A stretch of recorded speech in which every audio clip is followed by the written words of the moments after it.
The indie game market is slumping, or the indie game market is doing just fine, thank you.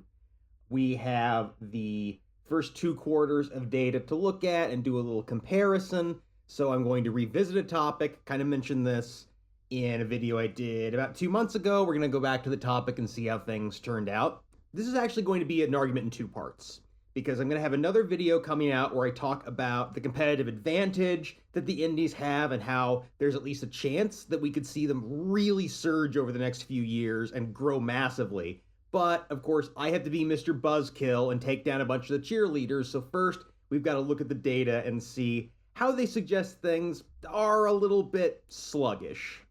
To recap my working theory from that last video, there is a big concern among the big dogs, among the A-tier developers, about concentration, the fact that people are spending time and money on an ever smaller number of games and how that's creating a lot of problems for them. There is a similar phenomenon going on in the smaller games, but I believe that that is less due to concentration and more due to indies being largely hit-driven. Put simply, most of these games make an insignificant amount of money, and insofar as there is any money in the market at all, it's because of a very small number of very big hits, and how big those hits are and when they come out determine whether or not the market looks like it's doing well. And here's a visual representation of that, just for the record. The overall, all the indies, and specifically we're talking about Steam here because the consoles are a little more opaque, but on Steam, all of the games tagged as indies have made somewhere around $750 million this year. I think it's a little bit higher because some games don't get tagged like that, but it is about $750 million.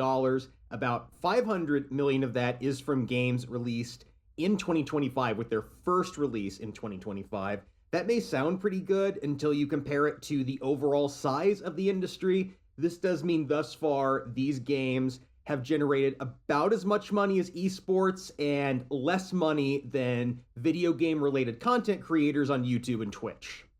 For a point of comparison, by this point last year, we were looking at about $1 billion, a little bit more than the $1 billion from both old and new games. So this is quite a bit lower than it was. I want to supplement this with a little bit of data from 2024. So in 2024, the median indie game on Steam made $180. At the 90th percentile, it made $28,600. At the 95th percentile, it made $140,000. At the 99th percentile, it made $1.4 million. And at the 99.9th percentile, it made $15.1 million. So yeah, pretty lopsided, but let's step away from individual games. What about the overall market? Because a lot of people are kind of under the impression that indies are just growing and growing and they're destroying AAA, and it's just not the case. But is the market growing? And the answer is it doesn't seem like it is. Here's a comparison of different years by revenue for, again, all the games tagged as indie on Steam. There are going to be a few significant games missing, but unless it's like a really big deal one like Repo this year not being tagged indie, I didn't bother to correct it. So you can look at this, you can see last year was of course very good, and we're going to talk about why that was in a minute. 2019 was pretty poor. It was a bad year for Steam in general, like the PC market was down that year, so that's not a surprise. But yeah, what you're looking at is kind of what you're seeing, which is that overall, the market stayed about where it is. You're looking at about $1.5 to $2 billion, which is probably what we're going to see this year. This means we're probably going to get a string of relatively big hits. They're not going to be massive hits, but probably games making $20, $30, $40 million that come along in the back half of the year, kind of like we saw in 2022 and some of these other years. You can see that how much money they make on the upfront in the first half often does not reflect how much money they make in the second half, because again, it's all hit driven, and so it just ends up mattering when did the hits come out. In some years they're all front loaded, they all come out in the first half of the year. In some years they all come out in the second half, and other years they're a little more evenly distributed. But you can't really glean much from how much money these games have made right now, because for all we know, the biggest hits aren't yet to come. I mean, obviously not the biggest hits, because we've got 2 games with over $100 million in estimated revenue. I don't think there's going to be a lot that's going to beat that, but we could have a string of games making $20 to $30 million. We've got a couple of those coming up right now in the last month or so, so it's a reasonable proposition. But that does reflect what I've been saying, that the overall market really isn't growing. The issue here is the number of dedicated indie game purchasers, people like me, but also people who, own consoles and are big A-tier guys but buy a lot of indies too. There just aren't a lot of us. I'm figuring, a couple million people worldwide. That's probably an undercount. But you get what I'm saying. Compared to the people who are focused mostly on the A-tier games, there just aren't that many people who are really devoted to these smaller developers as a category. So what you get is a lot of these casual indie buyers who are getting 1 or 2 games a year, and this is some combination of normally AAA only people who notice something because it's getting a lot of press, and what you might call non-traditional gamers who maybe don't even buy 1 game a year, but their friend tells them about something and they have to try it. Some combination of these 2 groups is yielding these big hits, and they are the ones that are making some of these years look better than others. Overall, there doesn't appear to be a really significant increase in the number of people buying indies.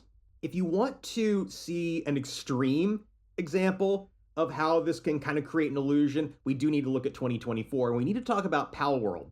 Now, Pal World has sort of, since its launch, been reclassified as AA, but it is still tagged as an indie game, which means it's included in that sizable pile of money you're seeing on this slide right now.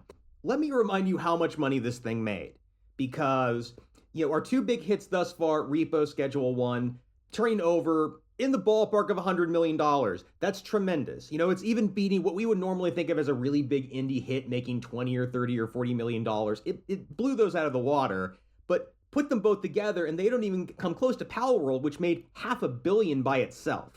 When people talked about what an exceptional year it was, so much of that was down to 1 exceptional game. And allow me to prove that with my most bare bones chart yet, because I feel like the numbers here really speak for themselves. Take Pal World out of the running, and the first 2 quarters of this year are very close to the first 2 quarters of last year, which was supposedly so exceptional. So yeah, it kind of was an exceptional overall year. Last time we talked about all the big hits that had come out and how there really haven't been the same array of hits yet this year. But still, it was 70 to 80% one game that blew through expectations. Like, it wasn't necessarily a huge year overall. It seemed that way in part because AAA was so weak, but it was really 1 exceptional game that just set the bar so very, very, very, very high. It was 1 game that was responsible for a huge chunk of that success. And that's the story of indie right now. I do not believe for a second that we are going to see overall revenues go past $2 billion again. I just don't see it happening because I don't see any evidence that this market is growing yet. But please tune in next time when we're going to talk about one particular big deal game that came out not that long ago and what it could say about where we might be going.